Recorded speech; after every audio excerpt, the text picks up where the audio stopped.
Assalamualaikum warahmatullahi wabarakatuh. Perkenalkan, nama saya Catur Anggoro dari kelas 11 IPA 5. Di sini saya ingin menjelaskan tentang minyak bumi.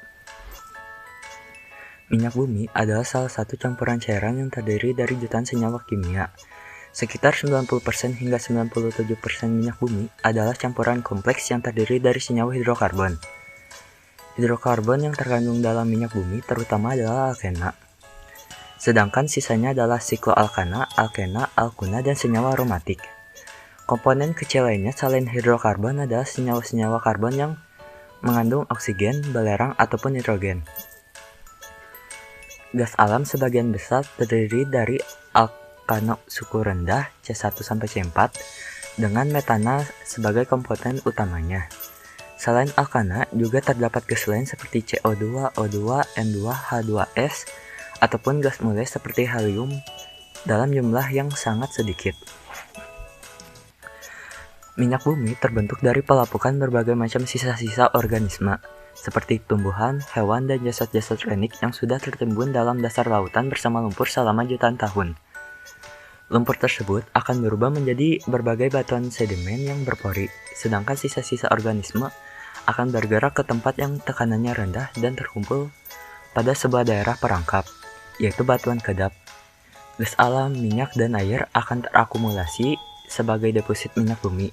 Pada rongga bagian atas ada gas alam, sedangkan cairan minyak mengambang di atas deposit air. Jika diurutkan akan jadi seperti ini. Jasad renik yang terkubur bersama lumpur diproses jutaan tahun, lalu mengendap dari dasar laut, lalu menghasilkan bintik minyak dan gas, dan terakumulasi di batuan kedap, lalu terakhir menjadi deposit minyak bumi. Karena asal minyak bumi terbentuk dari sisa-sisa organisme, minyak bumi dan gas alam sering juga disebut sebagai bahan bakar fosil. Bahan bakar fosil tergolong sumber daya alam yang tak terbarukan. Proses terbentuknya minyak bumi yang sangat lama menjadi alasan dari hal ini. Untuk memperoleh minyak bumi perlu dilakukan proses pengeboran. Minyak bumi yang ditemukan biasanya akan bercampur dengan gas alam. Minyak bumi yang telah dipisahkan dari gas alam berbentuk cairan kental hitam dan berbau disebut minyak mentah atau crude oil. Minyak mentah ini masih belum bisa dimanfaatkan secara langsung. Oleh karena itu, perlu dilakukan pemurnian atau refining dengan distilasi bertingkat.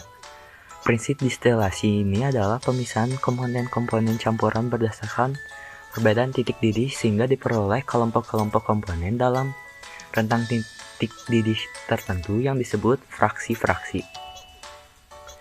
Hasil dari pengolahan minyak mentah tersebut bisa didapatkan gas LPG, minyak tanah, bensin aftur, solar, minyak diesel, oli, aspal, dan masih banyak lainnya. Kesimpulan yang bisa kita ambil dari penjelasan ini, minyak bumi merupakan komoditas hasil tambang dengan peran yang sangat penting dalam kehidupan manusia, terutama sebagai sumber energi. Bahan bakar mulia dari gas LPG, minyak tanah, bensin aftur, solar, minyak diesel, oli, aspal, dan masih banyak lainnya dapat dihasilkan oleh minyak bumi sehingga dapat memenuhi kebutuhan kita sehari-hari. Sekian dari saya. Wassalamualaikum warahmatullahi wabarakatuh.